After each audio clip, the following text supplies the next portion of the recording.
pull this up. Click on that. Hi, Mia. Hi, Mia.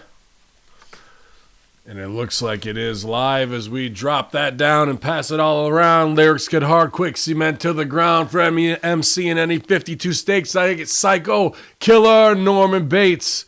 My producer slams. My flow's like bam, jump on stage, and then I dip down.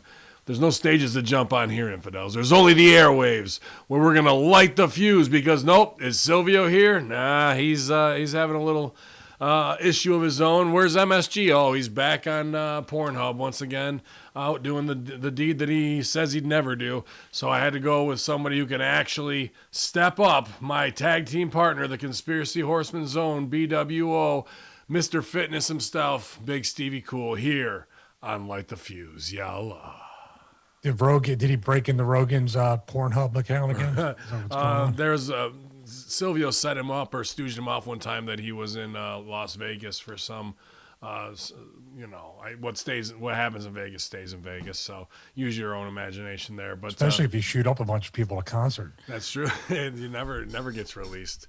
But we'll see after you shoot up some people on the south side of Chicago what happens, man, because that was a crazy video we just shared in the Horseman chat of, I don't know if that was Chicago, but some like clean out what's going on under the bridge type shit where, oh, police can't do anything. That's fine. Send in military. This is a military action. I don't give a fuck what your civil rights are suspended. And that could be this weekend out there.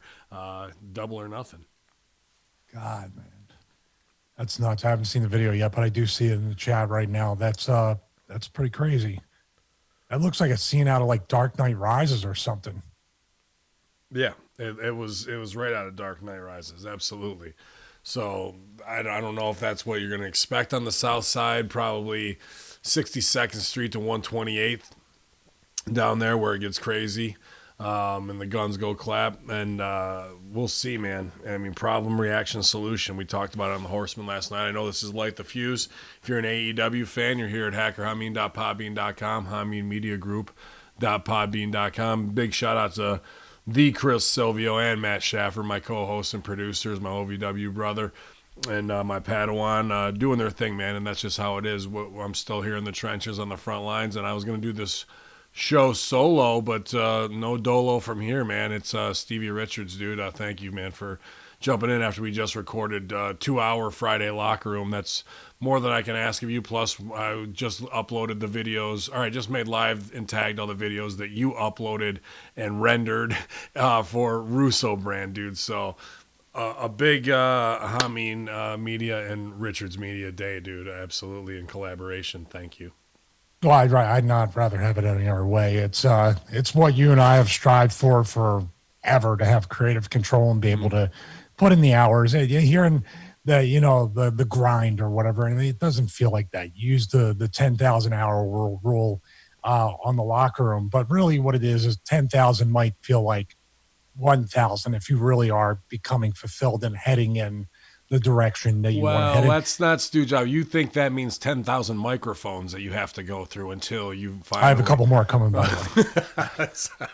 Go ahead. I had to get my shit in, right? No, you're right. No, I'm not even kidding either. No, you're just like, yeah, what? That's not a joke. Yeah. So the other thing is, it's kind of weird. If you want to listen to the first, I guess we want about a good half hour of that with some really good perspective, inspiration, motivation, whatever you want to call it, a mix of all three. But when you keep plugging away and you keep throwing out, the joke about my amazing emails or doing when you're networking like that and you're showing people the work you're doing and you're doing something as small as like, I like to talk to companies on the phone, which usually these people that are influencers on our stuff, everything's digitally done. But I always like to have a phone call to see where we both want to go as far as what your product is, what you want from me. Jason from Road, we had a good conversation that night after the Horseman.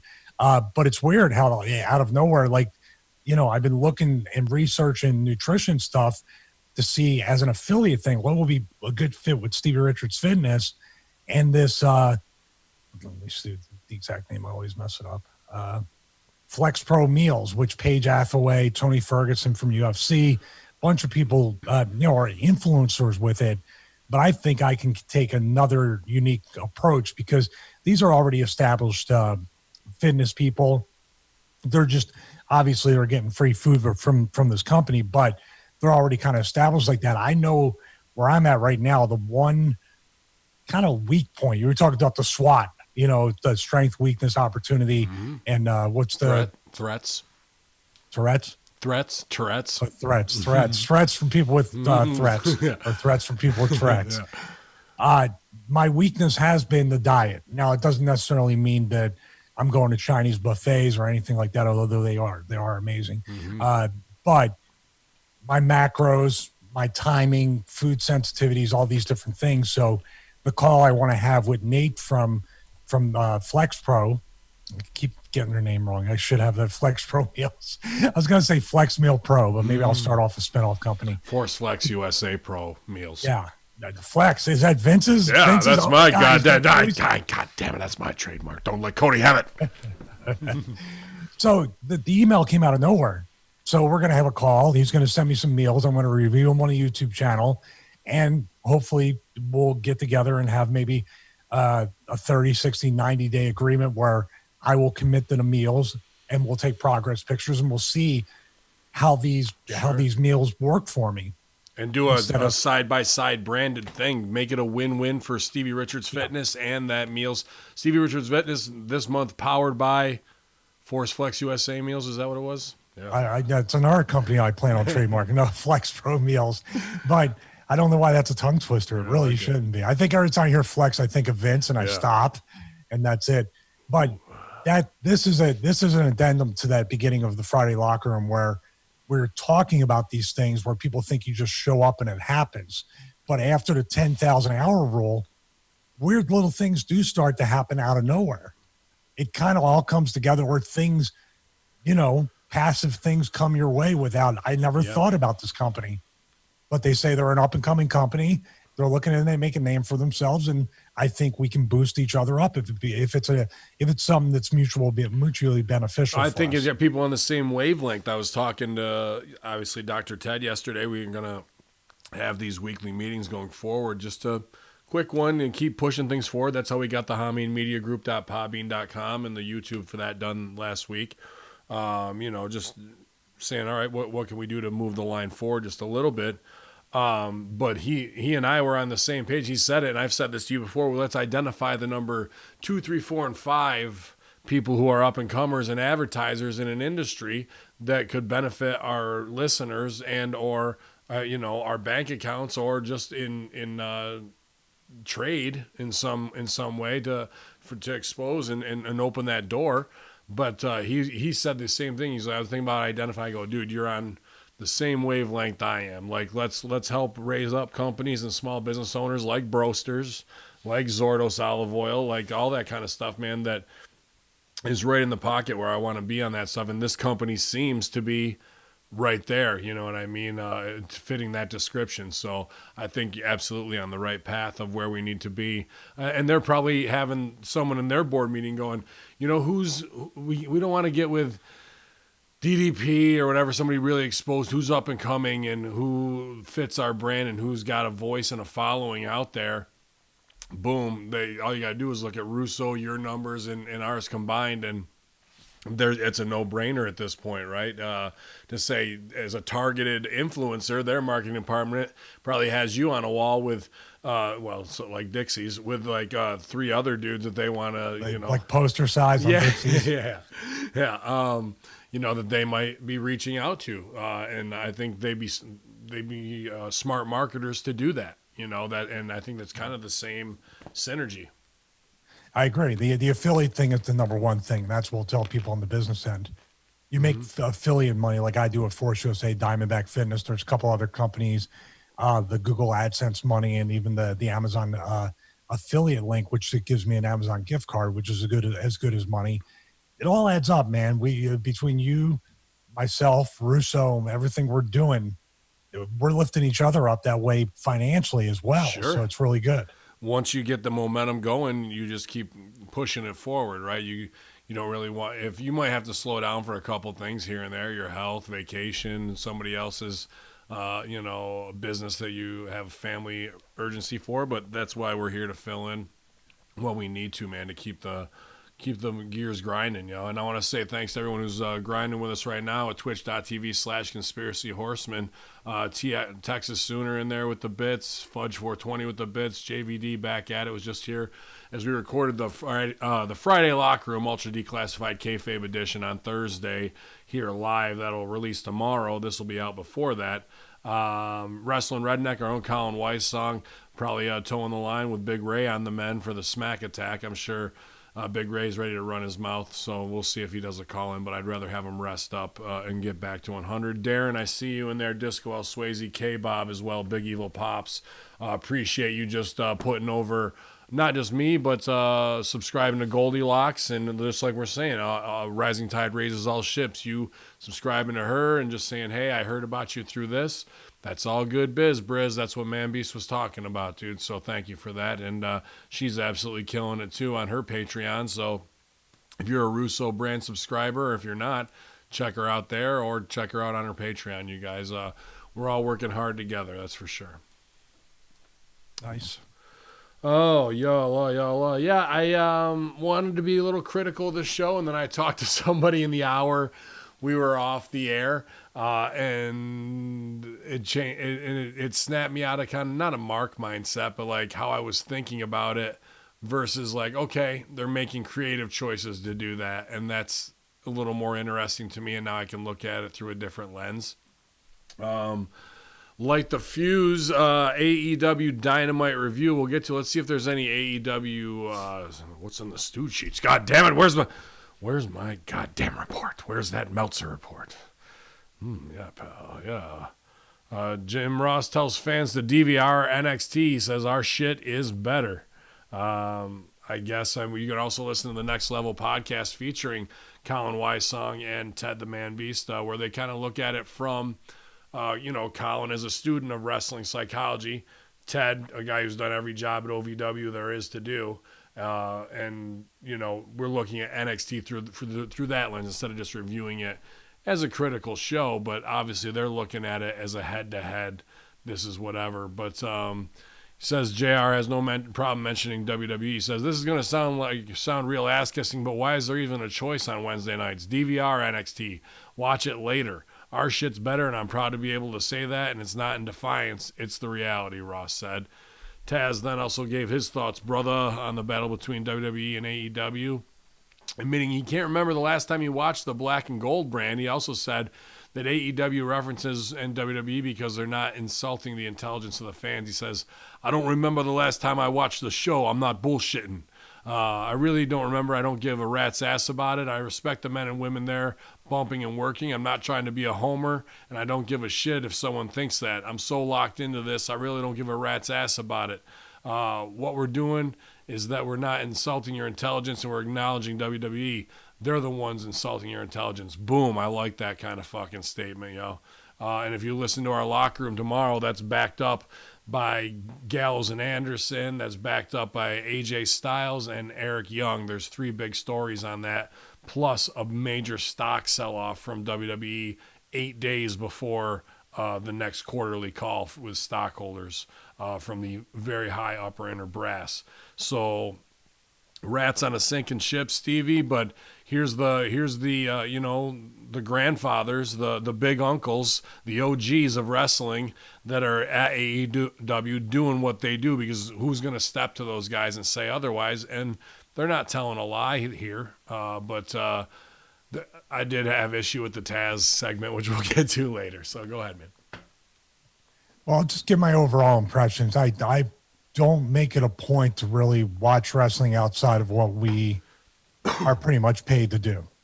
Right. But I will catch the highlights sometimes at AEW when I'm doing cardio, and today I had to because I wasn't counting on, doing the show with you. So I did that in a combination of full segments. Right.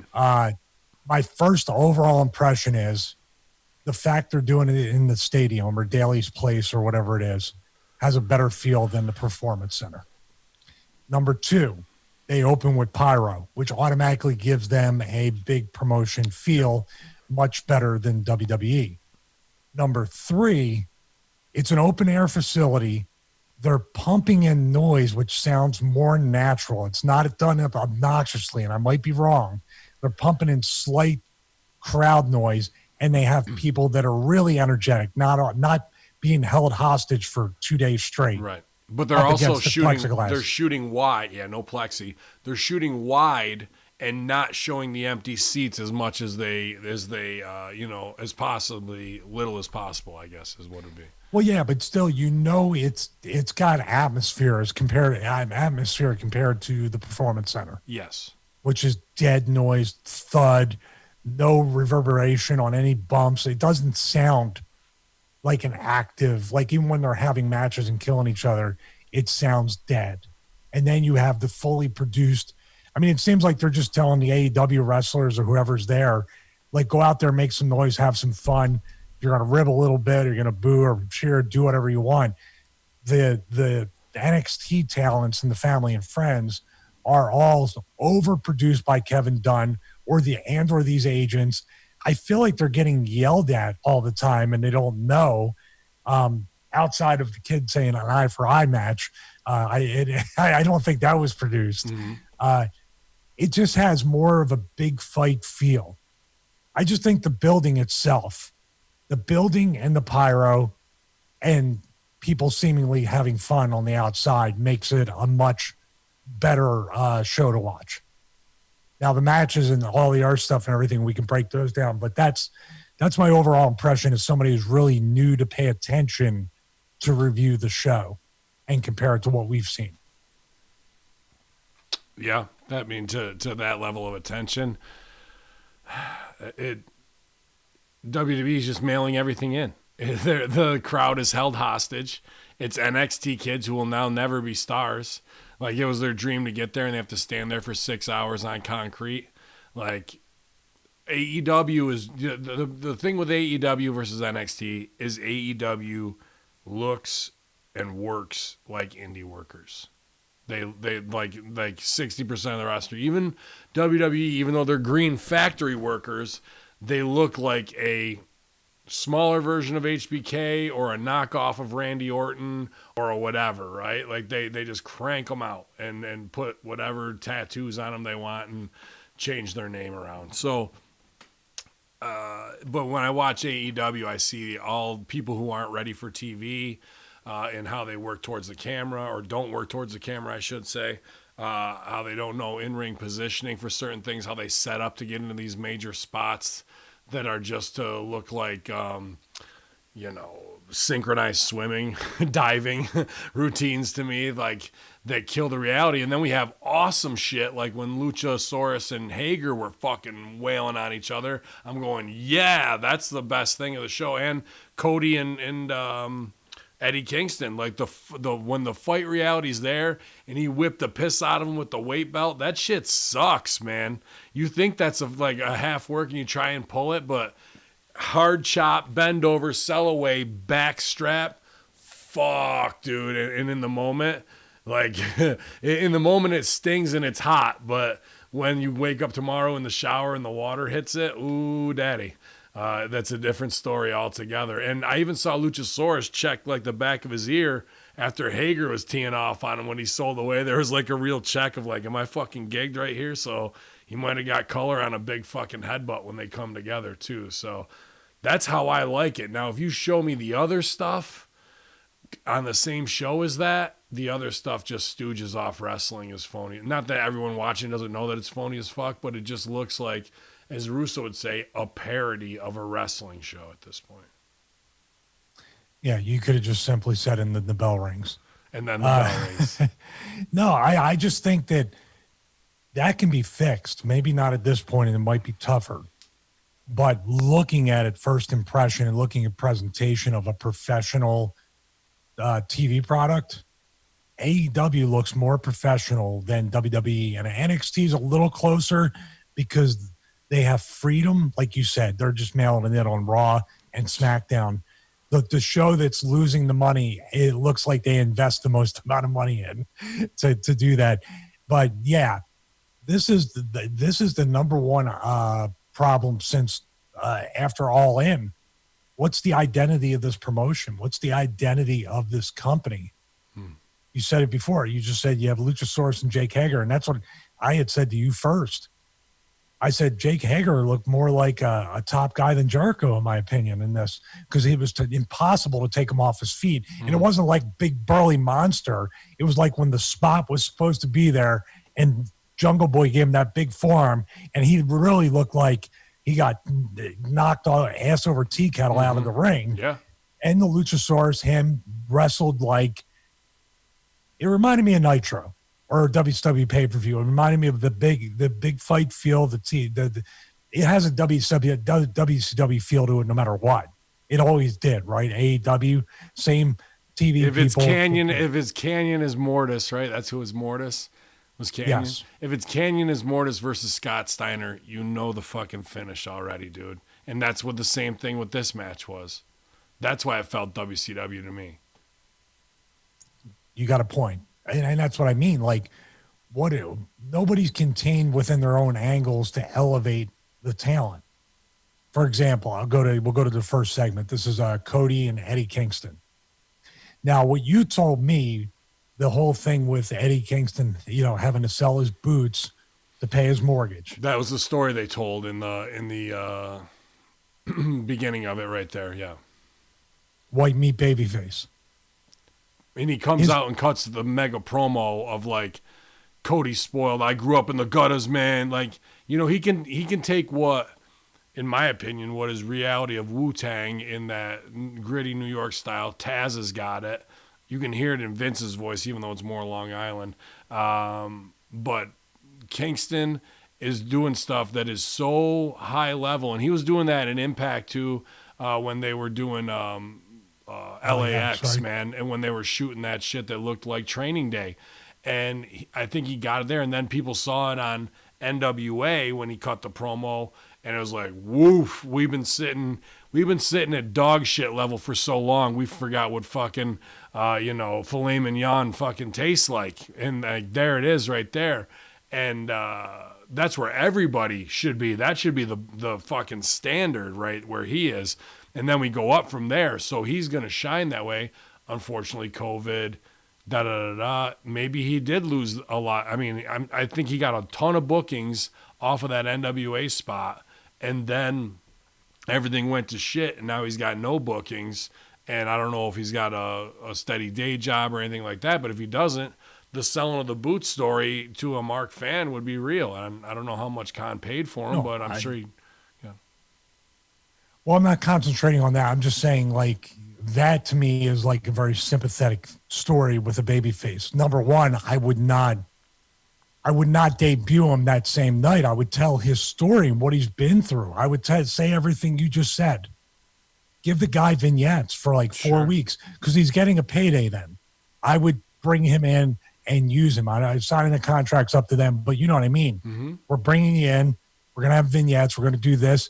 And then you're going to come out and cut the promo as Cody is supposedly, in your opinion, Ben, slowly turning heel, right? He's got some heelish tendencies. Definitely does, but it's only when somebody brings it out of him because you're right, Eddie should have been, but he worked heel as fuck, like hardcore. His promo was heel as fuck. Yeah. That's what I'm saying, the confusion of the miscasting. I didn't know whether to have sympathy or hate the guy as a fan, so that leaves me to do nothing.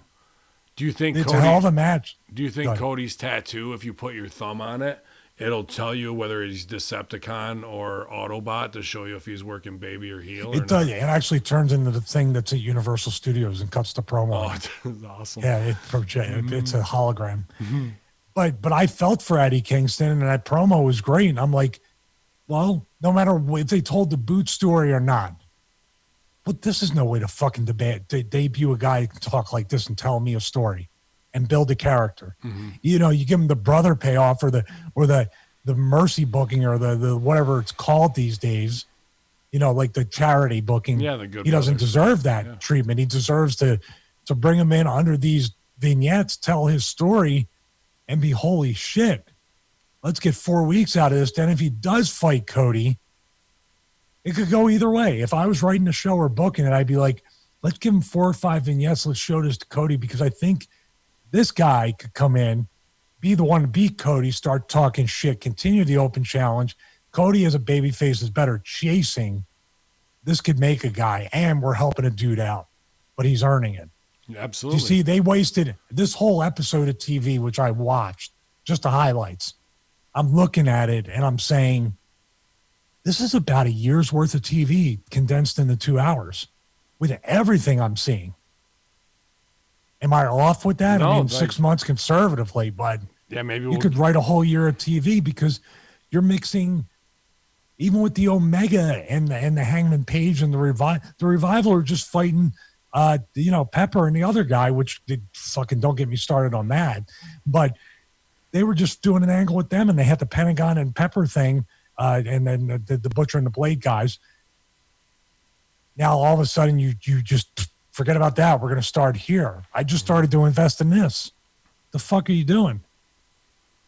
That's as somebody watching it and really paying attention to it. As a casual fan, give me any reason to click off. Give me any reason to not come back, and I'll not come back.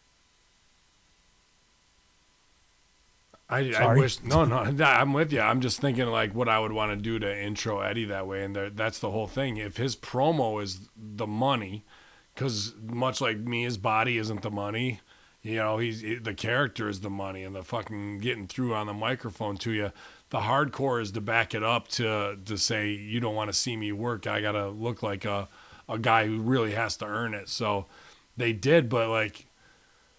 I would have liked to see if he's a scumbag that way. Like, I wanted to see him set something up. You know what you said is don't promise something you can't pay off or whatever. Like, where he would have gone, I'm gonna take that title from you, and it's gonna be, and there's nothing you can do about it. Then he loses, doesn't win the title, and then in the back you see him steal it out of Cody's bag to like go hawk it for more money and shit. You know what I mean? Like by any means necessary.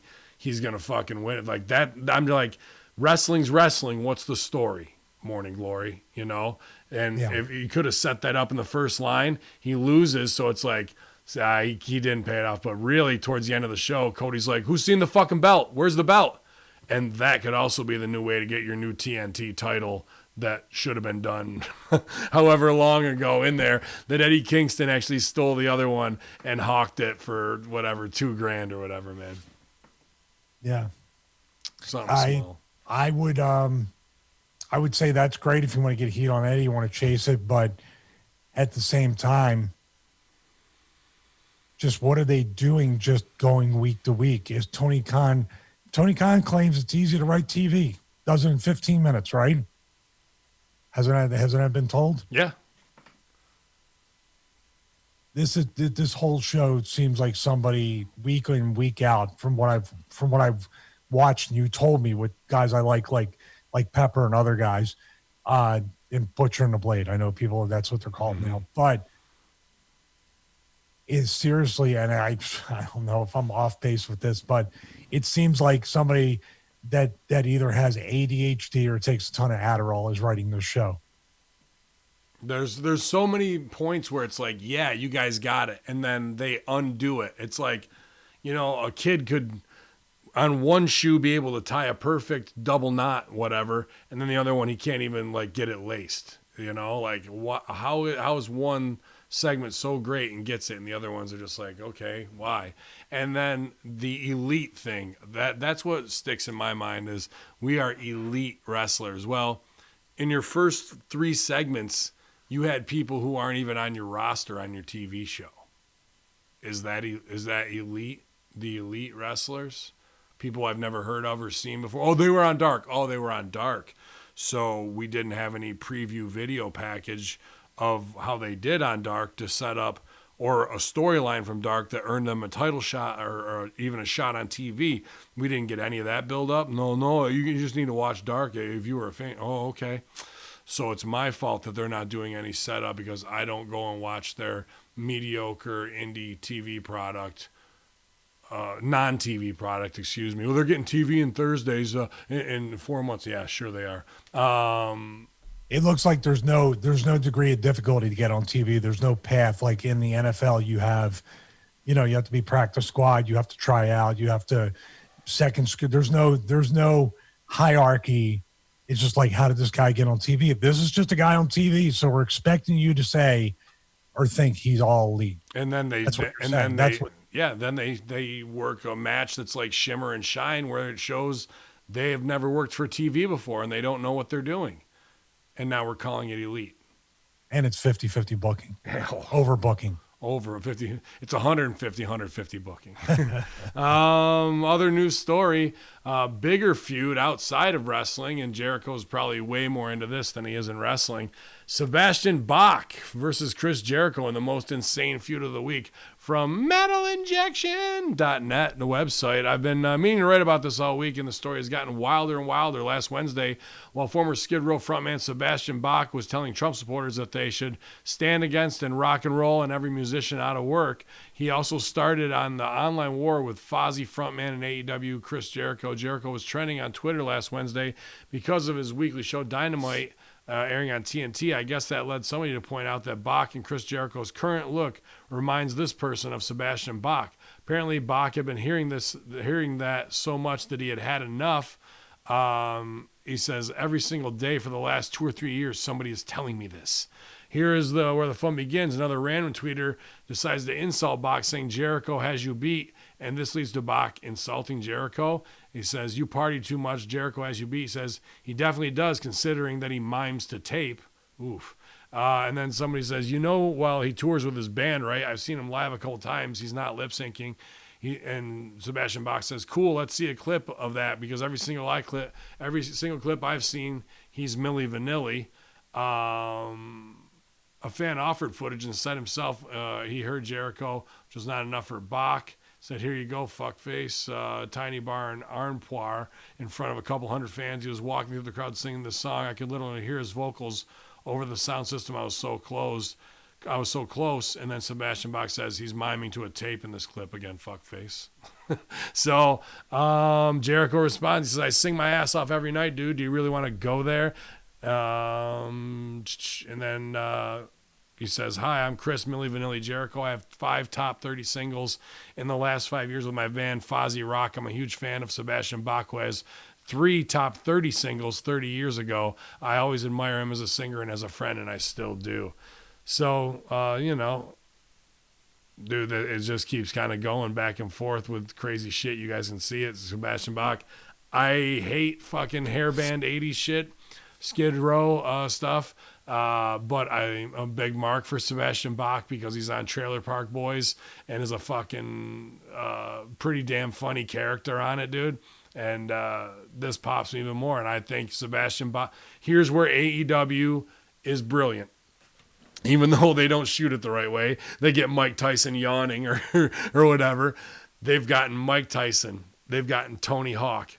Here's a feud with generationally outside in rock and roll, Sebastian Bach, who would also, you can possibly get Trailer Park Boys off of that if you want to. Corey Bowles, massive fucking wrestling fanatic, dude. Like, the opportunity's right here for all of this shit to bring in outside stuff because you're wrestling. I mean, Sammy Guevara, great.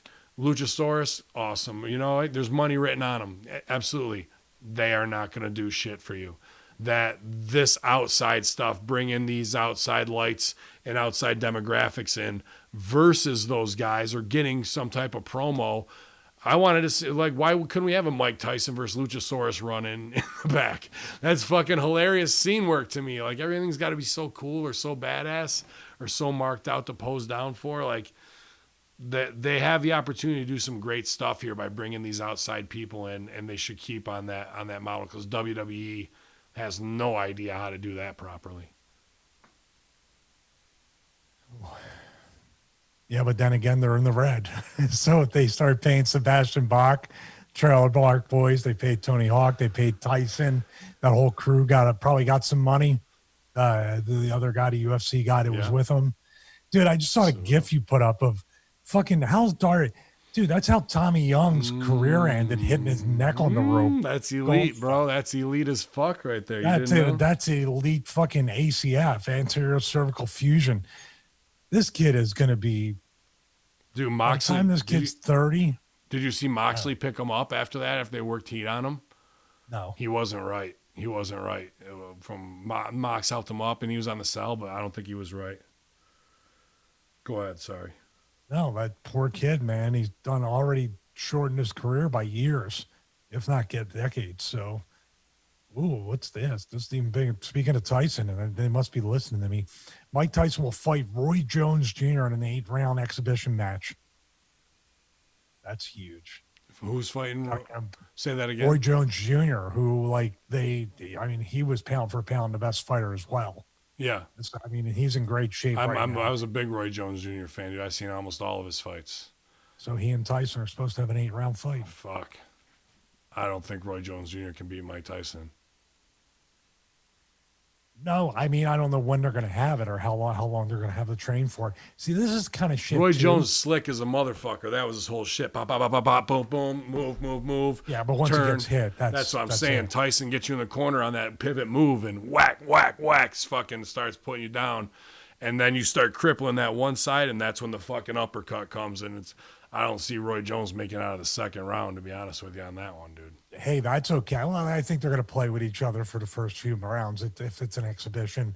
But this is where Khan would have to go and call Tyson again and say, hey, can we get both you guys on the promotion tour to come to AEW Dynamite? And we'll do a little, something with you guys, both of you.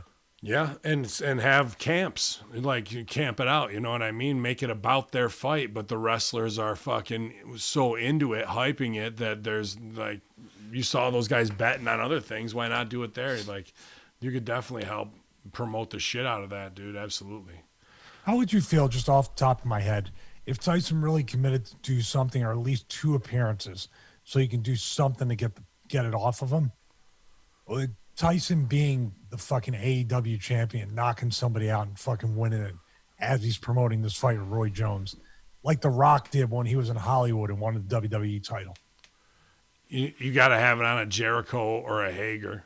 You can't have it on Moxley or somebody. Well, you see what I mean, though, to have something, even if it's I'm all about that, dude. Yeah. Even if it's a 3-way dance, because you can hide his lack of wrestling ability and just have him come in for a couple spots, get the finish, and now you have instant Fox, ESPN, worldwide coverage. I would do something like this, where it's a 3-way dance, and the third man gets fucked over by the heels before the match, middle of the show. So it's a 3-way dance. You let the first 2 guys pull it, and there's like a false or whatever. Hit the music 2/3 of the way through. Tyson comes down. You think it's going to end there, but Tyson powders out, comes back in, crack on Jericho, and he's fucking up. $1 million per appearance, appearances, the best $2 million they could spend. And Tyson being champ for a certain amount of time in between and dropping it like just whatever way. Or even if you have him just give up the title and have a tournament, at least Mike Tyson being the champion for a certain amount of time would give you have to retool the promotion because now you have new eyes. You can't have what we talked about, the overbooking, the 50-50. You're going to have stars. You're going to have that first impression once again to get people to stay there. But I think it's that outside Tyson draw. wants to do business, man. $1 million. $1 million used to be nothing to him. No. Now $1 million is like, well, that's pretty cool. Because he's not legit, like, going for the WBA title or anything like that. It's just exhibition. Why not stack chips as much as you can on this little go around whirlwind of whatever it is, I think and with the Tony Hawk thing, why wouldn't you get with the extreme sports dudes and have a whole fucking thing with skate ramps on the fucking side and do a pay-per-view and shit, all based around Darby Allin, Tony Hawk's in his fucking corner, bro. Like, there's tons of, like, you can get Bam Margera, all those fucking guys to come in, dude. They would do it. And there's just, those are the opportunities where, yeah, if you're going to spend Daddy Khan's money and get the most for it, let's fucking get max value, because WWE can't do any of that stuff. I hate to be jumping around, man, but you'll love this, cutting a promo. And like, this is the kind of stuff that you should infuse in wrestling and create a gimmick off of this idiocy. Washington, they used to be the Redskins. I'll say it. They used to be the Washington Redskins. They were coming up with a new name. They're not allowed to be named the Redskins anymore.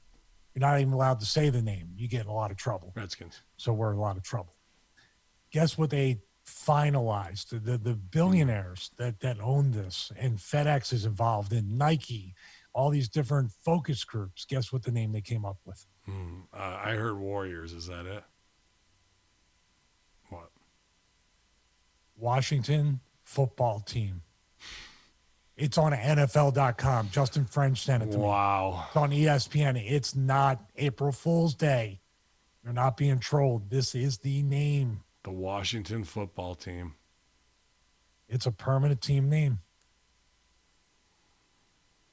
Good for them. Unless Dan Snyder's trolling the entire NFL. A lot of people could be asking me if you think the NFL season will happen or finish. Personally, with the way things are going right now, I don't care. I don't plan on watching it this season. And that's coming from a diehard football fan. It's just too much of everything else thrown into it. I think they're not going to have the season because there's too many things that the players are putting up that maybe rightfully so they should be putting up to protect themselves. And the money. And obviously they're talking about a shortened season or lengthening it because the hotel where the Super Bowl is affiliated with in Tampa, they have right to refusal, meaning that they can say these are the dates we want. They have it extended till the end of February, so 30 days after the official Super Bowl stay. So that means they're planning that they might delay the season. But I think it's going to be an all or none thing. I think this second wave that's going to be promoted is going to come around, and then they're just going to shut it down. I think they're going to shut it down with the threat that it might be shut down. Why start it up again only to cut everything off? Does that make sense? Yeah. There's some way because they'll be insured against something where they're going to cash in on the insurance. That's why. You know what I mean? Like they're insured. They're insured again. The teams are insured. I don't know about the pay for the players. That's a whole players association thing. Let's get David Starr on the phone. Let's find out what's going on. Sure. That's a great idea. I don't know if he's taking calls at this time. I think he's too busy. He's too busy with opportunities. Yeah, he's killing people. What I'm looking at though, I'm thinking about it. This thing with what the players are pulling, people are like, oh, I just want to watch football, and these fucking players are greedy and selfish. The fucking wrestlers should be at least 1/10 as greedy as the football players.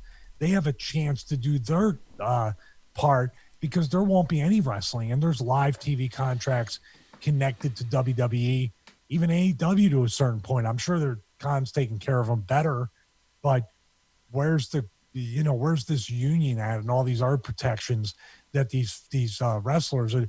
Stephanie McMahon straight up said, we don't give our talent health insurance. They're independent contractors.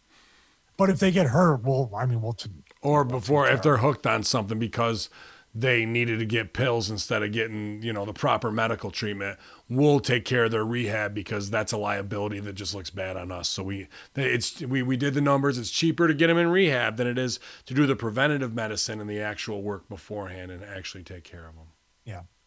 So getting back to football though, I just feel like any sport, and I give it to the wrestlers for doing it each and every week and whatever they're doing anywhere else. I don't want to wrestle in front of no people. I mean, I've done it before because I did it at plenty of shows, but to wrestle in front of no people is as painful, if not more, because you're going live rounds at each other. Yeah. It's more painful than a wrestling school. Wrestling school sucks. There's no crowd noise. There's no nothing.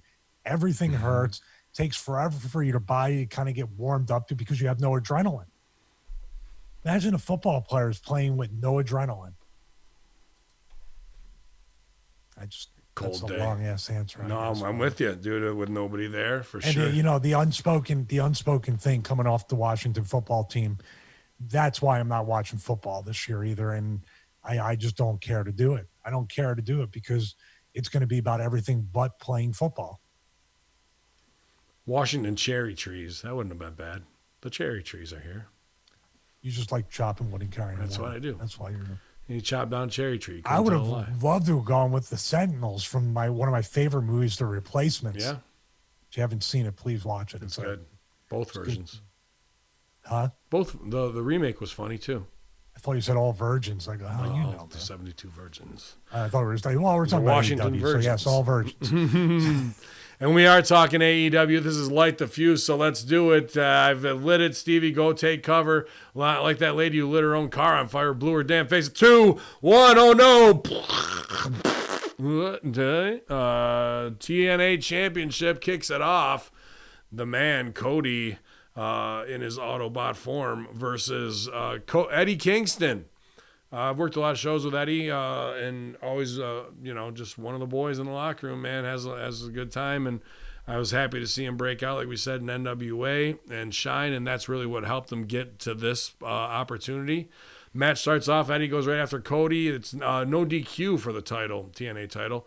The match makes its way outside. Cody's in bad shape, getting pummeled by Eddie. Dude, Eddie's chopping the shit out of him, strapping him with his fucking weight belt. Yada, yada, yada. Stiff punches. There were stiff punches. He sends Cody to the outside, lifts up the mat, exposes the concrete, and he fucks his own knee up there and gets pile driven and back body dropped on the concrete. Back in the ring now, the two are trading shots back and forth. Kingston's dropped Cody with a couple kicks and then his kicks him while he's down. Kingston continues to club Cody and then puts him against the ropes before hitting him with some forearms. Yada, yada, yada. They're not even talking about the heat on here. The brilliance in this match was I believe that Kingston had either slipped his kneecap, it came up. If you've ever done that, it sucks, and then it snaps back in place and you're fucked for like 2 days. Or he'd really done something because his leg heat cell was very, very believable. Something going on here? What? Oh, never mind. My OBS froze up.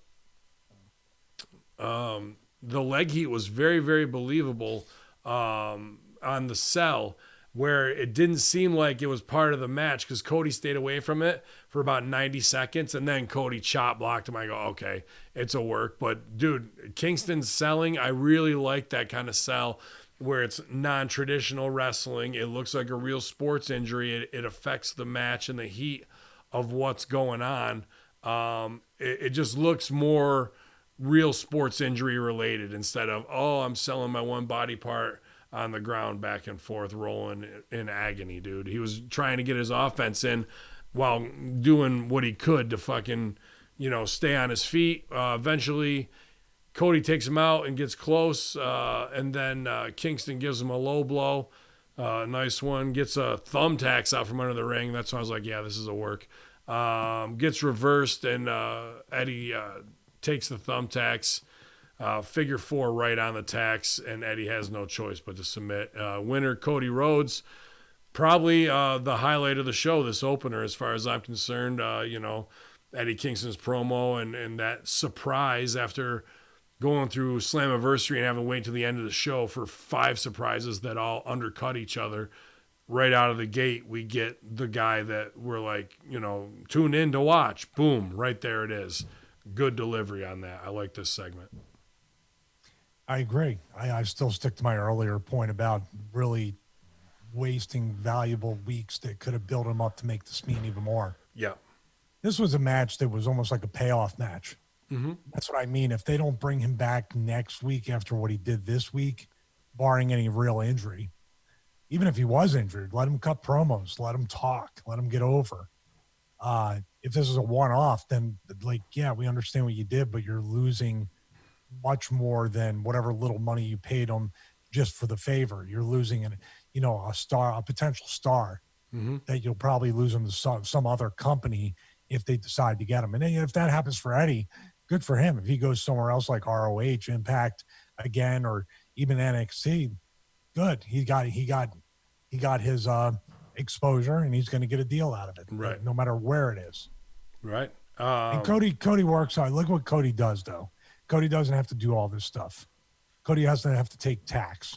Doesn't have to do all. I think there's a little bit of that Kurt Angle and Cody where people are probably telling him, dude, you don't have to take these kinds of bumps. You don't have to do this kind of stuff. You don't have to bleed. But he's putting everything he has into it. I'll give it to him. I like when people cross the line with Arn too. When Eddie's like not selling that it's Arn Anderson and fucking being like, and fuck you too, I got a family to feed, kind of that feeling. I'm like, that breaks me out of wrestling mold. And I like that, man, when it gets that real feeling like that. I really want to see where else we could inject that into other things. People should be looking at that going, how do I do what that guy does in my own way? What's my story?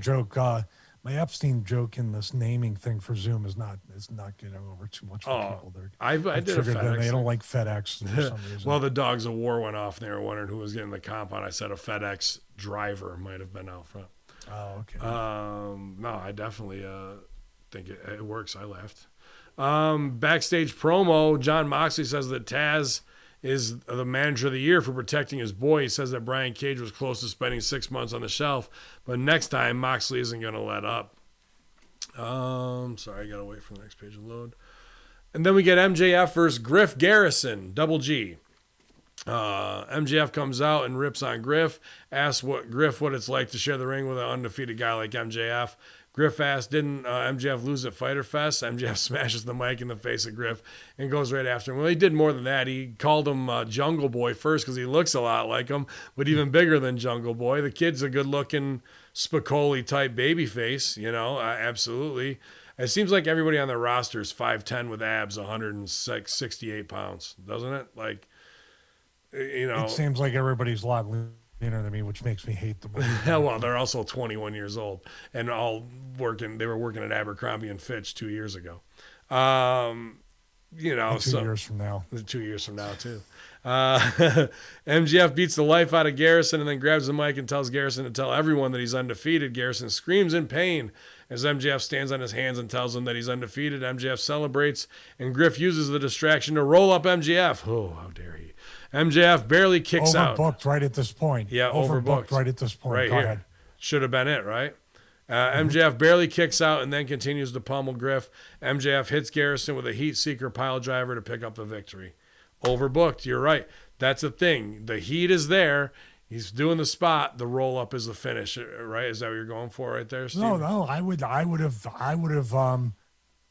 have left it right then and there, or beat him and then said, "Tell everybody I'm undefeated." And that would have been a continuing thing post match for him to do to all these locals. Yeah, I don't mind that. I was thinking the high height of the heat was there. It does nothing except eventually, if a nobody beats MJF with the roll up, then you get the huge pop. Not on week one of this. I get that. Let me run this by you, see what you think. Does the spot, tell him I'm undefeated, boom, roll up, Griff wins right there. Like, embarrass him. Heels get a heat back right away. Wardlow fucks him over, cocks him over, and then MJF gets him in something as well right there. And then MJF can actually he keeps going over on locals, but because they're not official AEW contract guys, he can have that scrub from the record. Like, he can he's showing that heels get heat and they need heat, that wins mean nothing until it's against somebody that really that he deems worthy. So he can keep getting like that. Not that guy's got to beat him every time, but that one he could just have scrubbed from the fucking record, because who the fuck is Griff Garrison? It would mean something if they continually did the wins and losses mean something. I get what you're saying. Yeah. But that's forgotten about. That right. doesn't even exist anymore. I'm saying more that when you do have a baby face people care about, and he has that point where he's trying to get the over baby face to tell him that, and he won't, and he breaks his fingers or something. There's different stages today. The heat you're talking about in a vacuum is heat, but then the marks in the office would be like, oh, he lost matches, so he's not over. Am I wrong? No. I see the heat that you see, but yes. I see the way they operate. Matches, my point is that pins don't mean anything. The heat is everything. The fact that Griff Garrison beats him after saying I'm undefeated pisses the heel off to fucking trash the babyface more and then get it scrubbed. So it's not in the official record, but the audience knows that Griff Garrison actually beat MJF, and he's like, fuck it, prove it. Where is it? It's not in there. No, fuck you. And it never happened. He's a nobody. But I'll also say I am undefeated against guys named Griff. No Griff has ever beaten me. So Well, but if you did get beat by Griff, then the office wouldn't push you anymore. Probably because I do business. Backstage Tony Khan promo. impression down yet? What's that? The You got your Khan? Tony Khan I know. impression? I was actually going to put the heat on you because I was thinking, as a good improviser, as a group player, the person who is usually in the in the ABC scene, the A player supported by the B, usually when they break out into the next scenes where I have to do the support, I'm not the A player again. I'm either the support or the C person. So you should probably be Khan, and or it could be Russo, and I would be a reporter or one of the boys. Like that would be more of my job there, or Khan's father. I've been in my studying of Tony Khan. I mean, I have some glasses that are actually in the car. I can wear those, mess my hair up a little bit, button up a checkered shirt that I have in the closet. I don't think that's the beauty of improv. We already see. You don't have to go get glasses. All you have to do is do this move, and now you've got glasses on. You have the exact glasses that Tony Khan has on by doing object work that is believable. Yeah, and then I've also studied the what's the name of the character on South Park? Tweaky. Tweak. Yeah, Tweak. Tweak has been the inspiration for Tony Khan. Awesome. Well, another Tony Schiavone is backstage. I'm banned from AEW automatically, I'm sure. Tony Schiavone's backstage with Britt Baker, and she says that she will make a comeback. Dude, they're not even writing these segments how they were. Come on, ProWrestling.com. Let's step it up. So we start with Rebel, a.k.a. Reba, and they say, "What is your name? We've heard Rebel, we've heard Reba." She goes, I'm glad you asked. My real name is," and she goes, "Reba!" From Scream from around the corner. The timing comedically is good. Perfect right there. They rush in, and Britt Baker is turned around, faced the wrong way, and she's pissed that her wheelchair doesn't have auto 180 turnaround. That's something that they got to get, so that's on the list in the heat for Reba. And then they go back and look at Britt Baker's nose surgery, which was just stock footage of like a really insane broken nose surgery thing. I don't think it was really hers at all. It was like a whole face-off thing. So that popped me. And then she says that she'll be like Michael Jordan when he came back, especially with the Washington Wizards. That would have been a good name for the football team. And he brought back the championship, and then they're like, well, he didn't with the Wizards. She's like, I mean, just like Michael Jordan did. She just doubles and triples down on it. Good scene work, and to close in on her, and she'll be don't count her out, especially at All Out. Britt Baker character work, especially with Rebel, Reba, and now the announcer playing the C person in this scene. These are just the little comedic gems, dude. She hasn't had to do shit. She's been hurt on the shelf for 6-8 weeks after sloppy girls wrestling fucked her leg up. And now we're getting the best stuff we've seen from her entertainment-wise, stealing the first hour almost just based on these small setups and delivery alone. Little advice to Britt Baker. Please. Do not rush back into the ring. This is what's called getting over, not spots and pinfalls and winning matches. This is what's called getting over. Milk this. I hope your injury heals very slowly if you continue to do this. I don't mean that in a mean way. This will be the best work you ever do. Keep doing it. This is what's going to make you money. This is what's going to get you noticed. You're the only girl that on this show that stands out right now. Do you agree with that? Yeah. The only other two girls who stand out are guys. Oh, there you go. Yeah, I love hearing JR still call those matches. Me too. Britt Baker sure is easy on the eyes, says Variable 77. I agree with that. But I think she's with Adam Cole, baby. Is that right? Are they together? Yes, I wanted to actually, now that you just said that, Pat McAfee versus Adam Cole at TakeOver 30. And he was on the Pat McAfee show. Wow. So I'm going to bring that up right now. Yeah, there's a deal with that. This should be terrible. He was attacked by Adam Cole during his show. He's like, who is this teenager hitting me? So that's it. There's a whole bunch of things back to about 2 years ago. So let me see here. Let me play this. And of all people to say that to me, that I surround myself with super talented reason, that I was successful. You're a psycho. Whoa. We didn't say Jesus. only reason. We said It's main reason. Okay. Main reason. That's exactly what you're saying. And since you just kind of took a little jab there at my profession, You've been taking jabs at me this whole show. No. I was the player of the decade at my position in the NFL, like being a punter. So although I was surrounded by good people, it was just me and a ball. And Pat, guess what? I was the longest reigning NXT champion of all time. And guess who did that all by themselves? Oh, that's right, me. Did it all by myself. Nah, don't believe that. We watched the takeovers, Adam.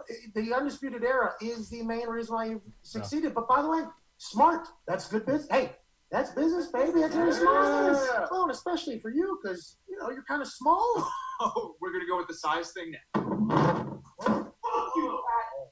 Seriously, I'm sick of your shit. I come the whole way here, take time away from my family to come to do your stupid fucking show. And you're going to continue to disrespect me. Don't touch me. Whoa. Fuck you. Fuck you. No, fuck you. Get out of here. Shit. You all right? What the fuck? I like Kind of that. cool, kind of real, but stupid wrestling. Yeah, they were there. They were getting there. They were getting there. Just listening to it, I'll watch it. But you definitely know it's wrestling, but at least they're trying to do it something outside of it. I can't hate on them for that. We'll see how the match goes. I see what you're saying. If he even just said, dude, you're not on the main roster. You're in NXT. That's cool and everything. Like if he was starting to, that's like me being in the XFL or whatever. You know what I mean? That was me in college. Yeah, we get it. So, this segment I had trouble with. In-ring segment, Taz comes out with Brian Cage and he says that they had a bad week. He says there were lots of arguments that Taz almost got fired, but Taz did what he had to do to save the FTW champion. As they keep going, Darby Allin comes out. He gets to the top of the ramp. Then he's attacked by Ricky Starks. Starks and Cage beat down Darby, but Moxley hits the ring with barbed wire bat and clears the ring. Dude, why would Taz have to come down there and do that promo? That shows to me that they fucked up the week before and that everybody was like, why is Taz throwing in the towel here? And then Taz has to come out hat in hand to fix the storyline. That's what this felt like to me.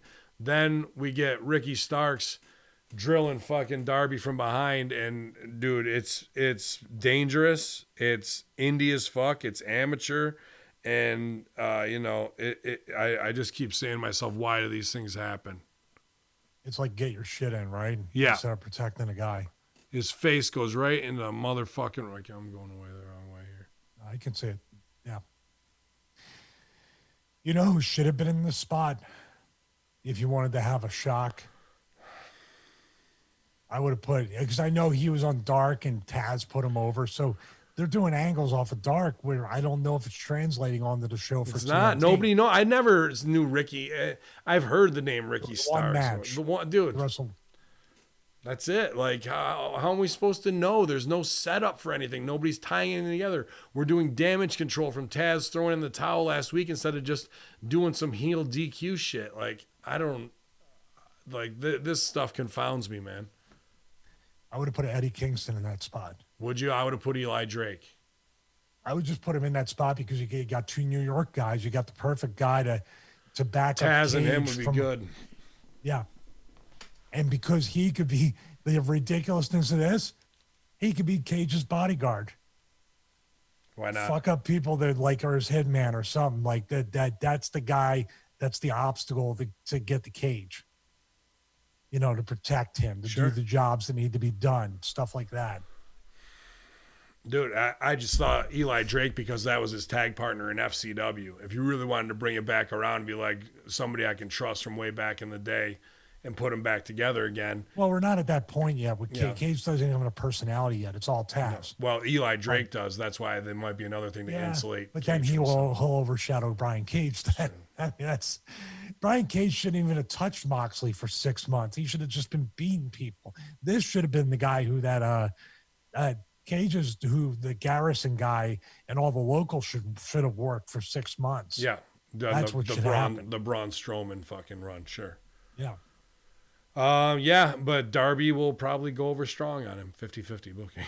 if he's able to walk. Yeah, if his neck isn't fucking broke after that, bro. Like, bad look, Ricky Stark. Like, you can't come out that excited and fucking take a top property and do that. And I mean, not that he's an indie guy too, who doesn't know any better, and it wasn't set up really, and it wasn't safe, and just bad all the way around, dude.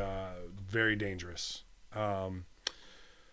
Taz, I think that thing with him was working, and dude, they just fucking really let the air out of it last week. That's how I don't understand. They didn't have any place for it to go this week, and it was like an apology to the fans for bad creative. That's what I was feeling from that promo. This match was good in the ring. I got a lot of problems on the front end. Falls count anywhere. The Young Bucks versus the Butcher and the Blade. The match starts backstage in the kitchen area where we get chaos all over the place. We get back in the parking lot and the Butcher picks up Nick. All right, we're going to stop right there. So they're in the kitchen of the arena, the Butcher and the Blade, with a smock on and a cleaver and a fillet knife. From afar, we see them. He is chopping a fucking $8.99, $9.99 ribeye steak that somebody went to Tops and bought so they could do a bit to go, your name's a Butcher, you should be chopping meat when they turn the corner. Bucks turn the corner, they stop, they go right into heat from there, dude. Okay, so we're back to doing our career gimmicks now. I'm really a butcher by day, even though people know I'm in a successful rock band, but I really chop meat for a fucking living. So we're not even going to go the full way and buy a whole front shoulder round for $120 where you can carve off big ass fucking steaks, which later could have been used to feed the boys, and all the boys would have had a good ass time in a fucking barbecue and take care of it. Nope, we're going to fucking do a piss poor scene thing because we have a kitchen with some frozen lockers to get this shit over. We're going to start it there.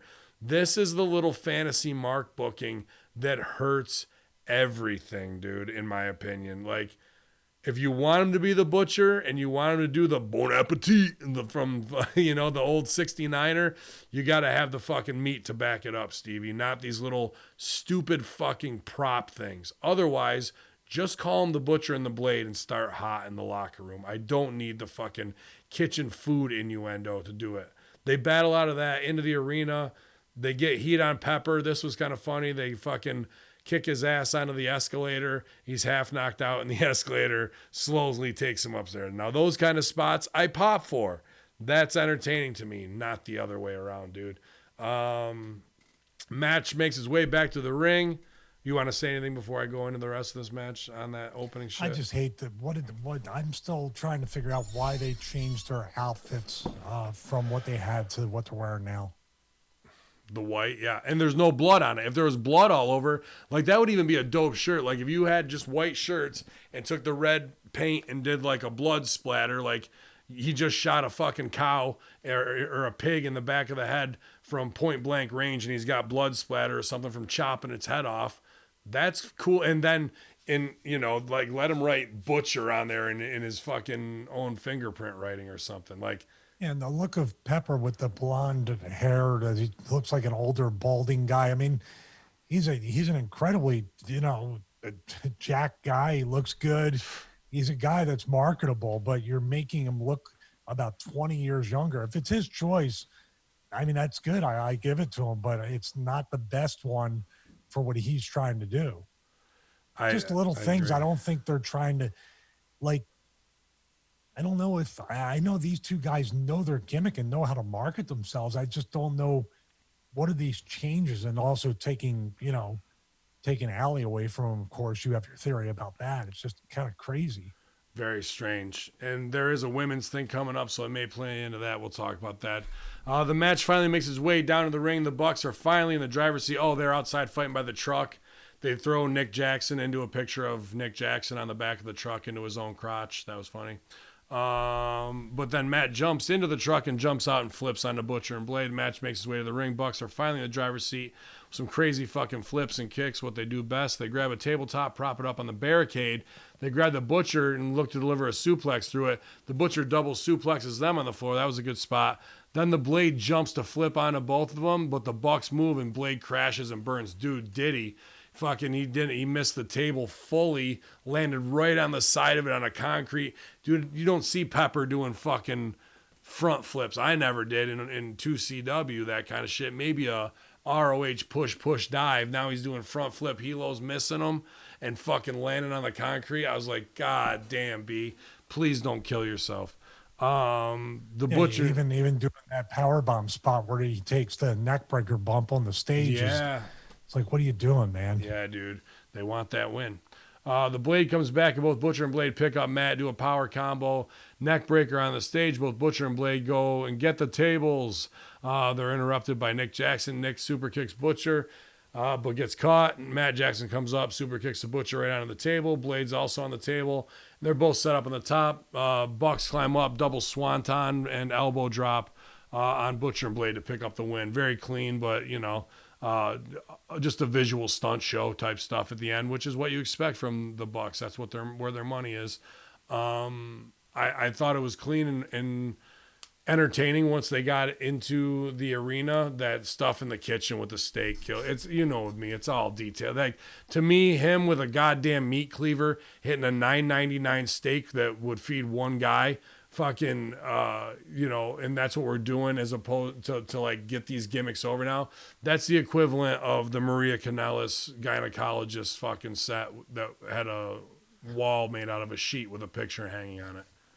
Well, that's the same thing as like the trucks. Like Butcher and the Blade had their car, and Cody had the truck, and the Revival had, and they just drive it 6 feet up to the guard. They don't drive it into the building. It's not even you missed the last 3 weeks. The Revival stole, Butcher and Blade stole the Revival's truck and just had it for 2 weeks. And then they showed up at a show doing it. The Bucks showed up behind them, super kicked them. The Bucks picked up the keys and went and gave it back to the Revival. That's the big buddy story here, dude. That's the creative genius that drove this match, was that super kick from the Grand Theft Auto. Apparently, fuck the Revival, didn't care about their $60,000, redone fucking beautiful truck for 2 weeks while the Butcher and Blade were just off doing who knows what in it. Well, I think we have a way to solve this problem with the rioters and looters now. Maybe even Epstein and Maxwell and I did the Bucks.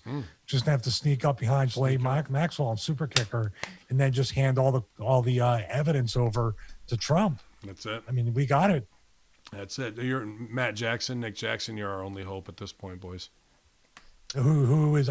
My guess is that Nick was paired off with the bigger guy, not Pepper. That's why he got the bloody nose. Yeah, dude. Nick could have been Pepper. Nick fucking, yeah, he was. Well, when it was the move on the fucking front flip, it was with Nick, but then they were back on top again. But in the end, they were both taking heat from Butcher, from the big man. But I got to say, this really was probably the Butcher's best outing. He looked like a big, strong motherfucker. They protected him. It took 2 guys to get over on him a bunch of times in the right way. I like this match. He's in better shape, too. He had a big belly when he first started on TV. He's gotten in better shape, and, of course, his work's getting better, which it's bound. You hit a point where you're going to get better, or you're never going to get better. And he's definitely improving. He was very green when he started. I don't think he was even, when I met him in ESW with Pepper, I think he wasn't even trained yet. No, he might have had I would probably say, 40, 50 matches before he fucking was on AEW tops. Mm-hmm. Probably. Ivelisse and Diamante. This match started hard-hitting. Diamante drops Ivelisse outside the ring. Here's the issue. I've seen both these girls, obviously, Indy, Shine, Impact, wherever else they've worked. And people are like, well, they work on Dark. Well, that's fine, dude, but we have no story or setup why 2 brand new girls are on our main TV show for the first time. No reason for it. And why am I invested? Now I'm just watching women's indie wrestling as an elite product. It's only elite wrestlers here. Q, Diamante, and Ivelisse. Who? Like, not that they haven't earned. I'm not saying that in a derogatory way, but dude, no setup. We don't know who these women are, unless you're in the biz and what it is. So they worked their ass off, though, these girls. The match is hard-hitting. Diamante drops kick Ivelisse outside the ring. She follows her out, throws her into the barricade before hitting her with some chops. Ivelisse hits chops back in the ring. The two started to slap each other back and forth. Diamante dodges punches, able to hit a German suplex on Ivelisse. She goes for the cover, but Ivelisse kicks out. Ivelisse gets up and surprises Diamante with a gut-wrench power bomb. Surprise. You like those surprise gut-wrench power bombs, Stevie? Yeah, surprise cover. She gloats and kick out on one. She gloats and goes to bounce off the ropes, but Diamante surprises her with an inside cradle and picks up the 3 count. So apparently, gut-wrench power bomb doesn't really fuck you up that much. Well, I mean, when the momentum gut-wrench power bomb, the predicted gut-wrench power bomb, yeah, there's no way you're kicking out. The surprise one is the only chance. That's it. When you have. That's a surprise gut-wrench power bomb. Much like the surprise tackle drop down hip toss. Yeah. The planned ones are just the surprise ones. You never know. Ooh, things just got interesting.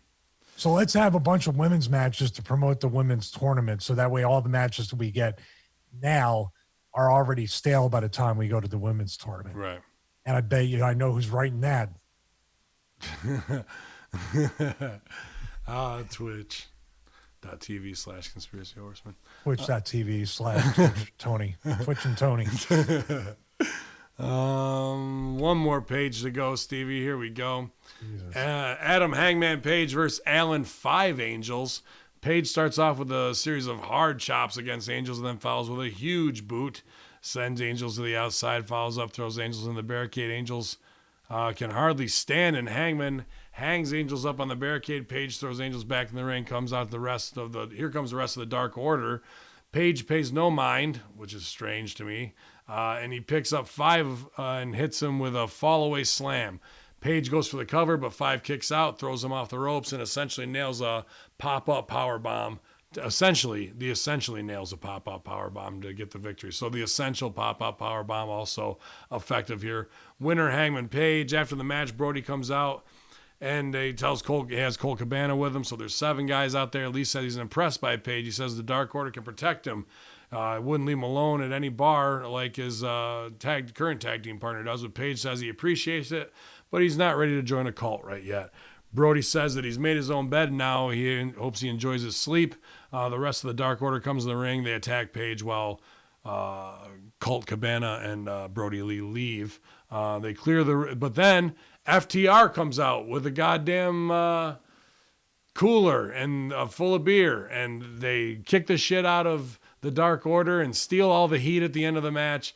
And then while the Dark Order is selling on the top of the fucking ramp, they're all selling like this exact same sell. It looks so comical. They cut away, and the baby faces aren't scared at all as they drink beer and just say, fuck that Dark Order cult, and that segment didn't mean much.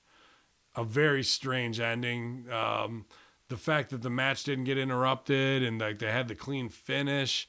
The kid, Angel 5, he worked pretty well, man. I thought he was very technically sound, and he looks good, but, again, another guy who's 5'8", so put him in there with any star, you already know who's fucking going over here. So even with 5 guys standing there and him in the ring, he still didn't go over. The heels didn't help cheat the baby face out, bro. Like, what the fuck is going on here? And then when it's their time to get their heat back, that gets taken away by the neutered fucking FTR, dude. And then Omega comes out.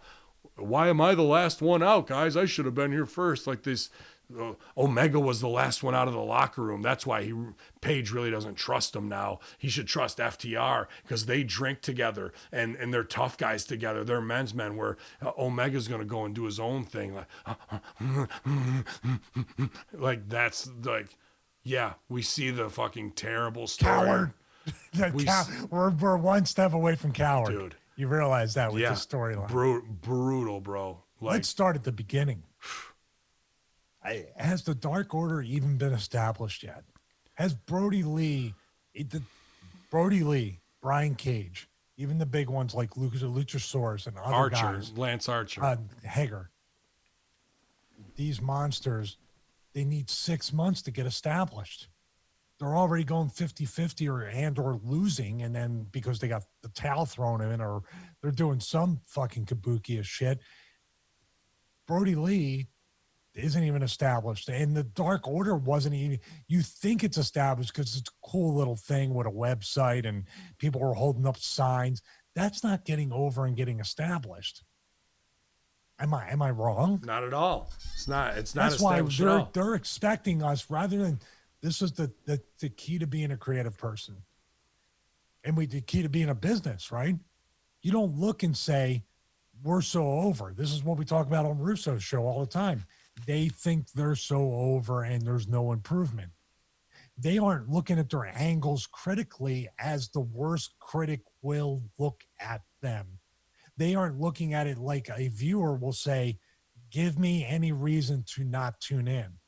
Okay, let's any salesperson needs to overcome objections. It seems to me, and they have said in the past, we're fine with what we have. So they expect everybody to watch everything and not get over for the casual fans. So this is what you get, right? 100%, dude. And it's just trying to put a Band-Aid on a broken leg, whether it's putting Brody in there, now his value's down. They're bringing Colt in there, but now the story isn't even about Colt anymore. It's about trying to get Paige. And that was just set up for the other guys. Like me and Manbeast have talked about this. You can only spotlight one thing during a segment. Paige goes over strong. Heels need their heat. Seg. That's it. That's it. Not after Revival. Kenny Omega's last out of the locker room.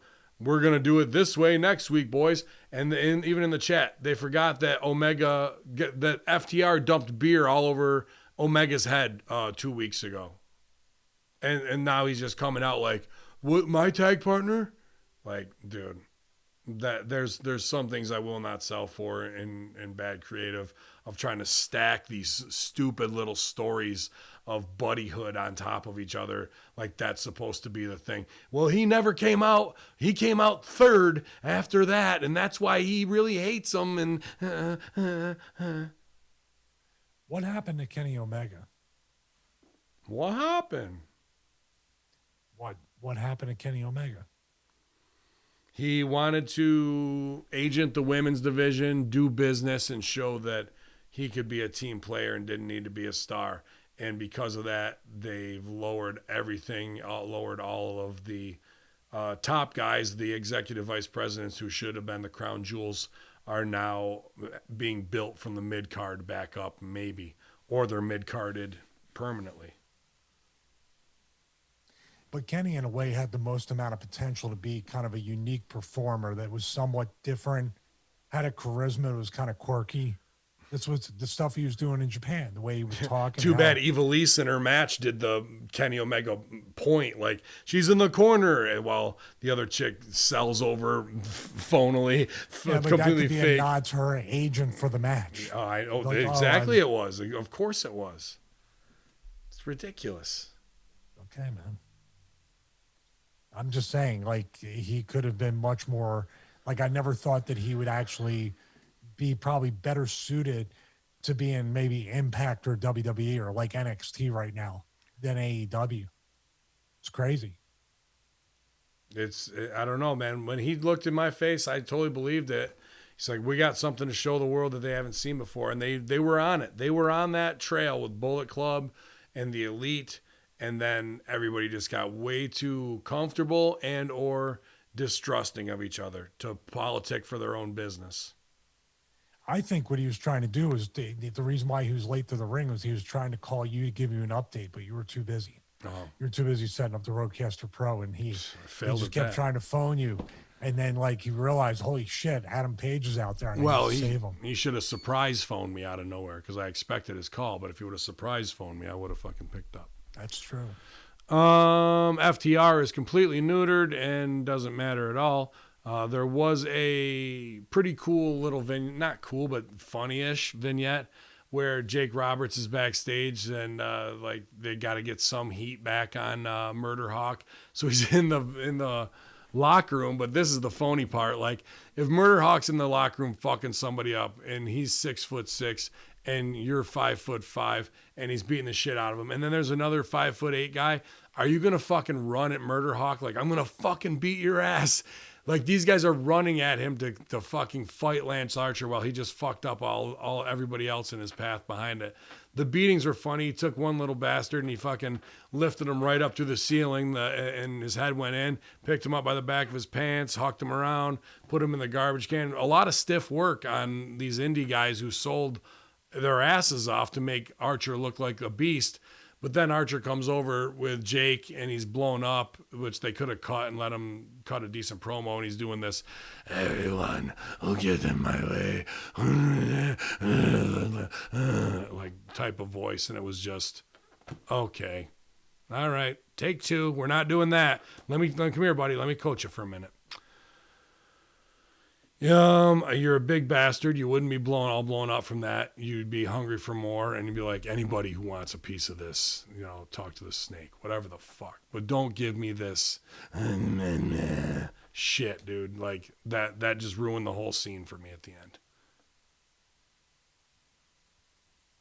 All I had to do was throw a guy through a ceiling, and you're out. You don't have to do all the other shit. Yeah, you don't got to say nothing. You just did all the show, don't tell. Yep. Yikes. Jurassic Express versus the Inner Circle. I wonder who's going to win this one. Well, you're going to have to wait till it's completely overbooked to find out. Okay, fast match here is Jungle Boy taking it to Jericho. I said the same thing. He hits a big DDT on Jericho, but Jericho comes back with a slam in the middle of the ring. Jericho puts Jungle Boy on the top rope, starts to hammer away on him. Looks to hit suplex, but Jungle Boy counters, hits a front suplex on Jericho. Jungle Boy perches on the top, hits a cross body. Both men get up, and Jericho stops Jungle Boy in his tracks with a big clothesline. Jericho tags in Hager. He starts to work on the arm of Jungle Boy. He tosses Jungle Boy into the corner, then charges, but Hager hits nothing as Jungle Boy moves out of the way. Hager tags at Jericho, and Jungle Boy surprises Jericho with a clothesline. Hager comes back in, and he sends Jungle Boy off the ropes, but Jungle Boy is able to hit a double DDT to both Jericho and Hager. Jungle Boy finally tags in Luchasaurus, who comes in and goes nuts on Jericho and Hager. He hits a roundhouse kick on both men before hitting a sort of Death Valley driver on Jericho. Hager surprises Luchasaurus with an inside-out suplex. Jungle Boy jumps off the ropes and takes out Hager, but now we see Santana and Ortiz to get on the ring apron. Marco Stunt comes in, and he interferes as well. We get insanity here, but the confusion allows Jericho to pick up the surprise pin on Jungle Boy. The winner, the Inner Circle. The chaos continues as Jericho and his team start to rain blows on Jurassic Express. A masked man from the crowd even gets in on the action. Then the Inner Circle let what looked like Serpentico do a shooting star press on Jungle Boy. He gets in the middle of the ring, and lo and behold, it's Sammy Guevara, not Serpentico. We hear the music of Orange Cassidy, and they come out along with the best friends in the Inner Circle. Complete books the ring as Cassidy stares at Jericho to end the show. The Inner Circle powders, leaves, and then goes and flips off the best friends and Orange Cassidy with Jurassic Express. And Tony Schiavone says, I've just been handed a note by Tony Khan. Next week, we're going to have this, a 10-man match. That's right, the best friends and Jurassic Express versus the Inner Circle. Oh, boy. Yeah. We did it, everybody. This checkered shirt must have been so sweaty, running and writing at the... Well, they did better than WWE does making the matches, right? They filled something in. Dude. You have a Bellator fucking monster. You have all the babies are down. You have an undisputed world champion. You have two Mexicans or Puerto Ricans rather with fucking weapons, probably a slock. You have your returning sex god tag team champion El Serpentico. And you're going to run away from the slacker and the fucking best friends in powder. That's what we saw. That's what we saw. I'll tell you this. Give me 2 hours Give me 2 hours of what Jake Hager and Luchasaurus did in the ring. Yeah. Hager and they Two hours glossed of over guys, it. men fighting. Yep. And then give me some story of why they want to fight. They beat the shit out of each other. It's left out of here, but that was how I like wrestling when Luchasaurus and Hager were going in, throwing. Could have been a little less stiff, but you know, you get one, you give one. That's what it is. And Luchasaurus's kicks are fucking phenomenal. Hager obviously training everything from Brazilian Jiu-Jitsu to Muay Thai to boxing, and it's showing. And it's harder for him to throw a phony punch because everything he's training is shoot. And I like that work shoot style. I like that. So, Big son of a bitch. God damn, we should have hired that big bastard. We did, Vince. Oh. Both of them. Dude, so back from sensitivity training, Lesex God is here to beat up the Dinosaur Crew and the Best Friends.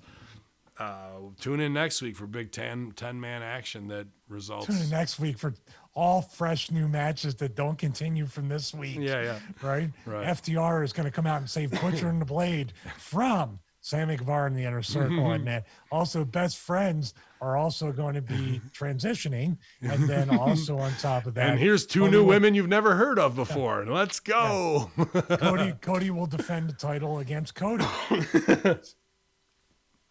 Oh, man.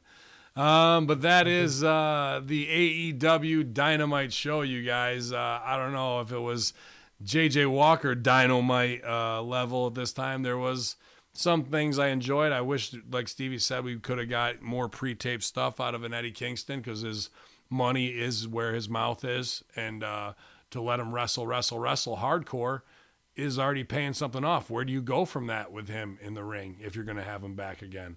Just going back to a regular wrestling match ever. Yeah, well, that's it. Greatest wrestling match ever. No gimmicks needed. Chris Candido. And they're also having a 16-woman tag team tournament, Stevie. That's the big news. There's a 16-woman tag tournament. 8 teams. Who will reign supreme? I'm going to bet. I thought it was a singles tournament. Is it a singles and a tag? It's a tag team tournament. Oh, God. So that's probably why they had to establish. They probably had to establish Evilise and Matisse or whatever her name was, because they don't have enough girls, and if not, they'll just dress some up and call them girls.